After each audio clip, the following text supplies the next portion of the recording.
Smartphones are used on average 3 to 5 hours a day. They generate 1.7 megabytes of data per minute when they're active. This data includes geolocation, calls, photos, and usage habits. But who collects this data? How? And under what circumstances? The main players are varied. Governments use laws to access the data. In France, the intelligence law authorizes more than 20,000 data seizures per year. In the United States, the Cloud Act allows access to data stored abroad. Many other countries have similar systems in place. Russia uses Storm to intercept all communications. China imposes the Great Firewall on 1 billion users. Digital giants like Google, Apple, and Meta collect data through operating systems. Third-party applications include trackers.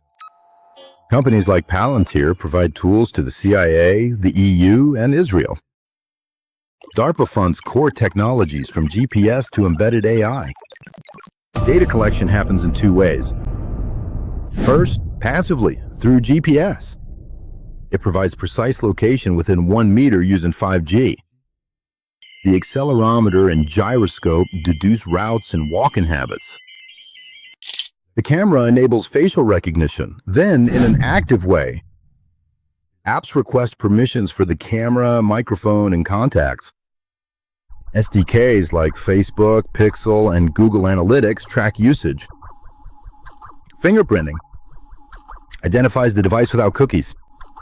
Spyware like Pegasus can be installed without any user interaction, costing 3 million euros for 50 targets. AppCloud, pre-installed on some Samsung devices, collects biometric data and location, and uninstalling it isn't easy for everyone. The data crosses borders. Palantir processes data for Frontex and Europol in Europe. This data is stored on American servers, accessible via the Cloud Act. They are shared with the CIA and the Israeli Ministry of Defense. The Five Eyes alliances intercept SMS and email metadata. Even though the GDPR is supposed to limit transfers, Schrems 2 reveals loopholes. In 2025, the UN criticizes Palantir for its role in operations in Gaza. DARPA developed the foundations, created GPS and the foundations of the internet. In 2003, the Callow project led to Siri. Today, it funds AI embedded in Apple and Google chips. These technologies are transferred to the NSA via InTuttle. The effects are measurable. Self-censorship affects some users. Algorithms discriminate in employment and credit. 70% of 18 to 24-year-olds report being dependent on their phones. There are concrete actions you can take. Immediately disable precise location, revoke unnecessary permissions, and block ad tracking. For more advanced actions, install Graphite OS for Android without Google. Use Signal for messaging, even though intelligence services may have access to messages before they're even sent. Smartphones collect massive amounts of data. States, companies, and alliances exploit this data. DARPA did not provide these technologies. Palantir connects them. Audit your devices with MVT and Exodus.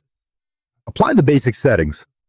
Check out our full report on contra7.fr, the website, for more information, sources, and additional details. For further insights, please visit contra7.fr.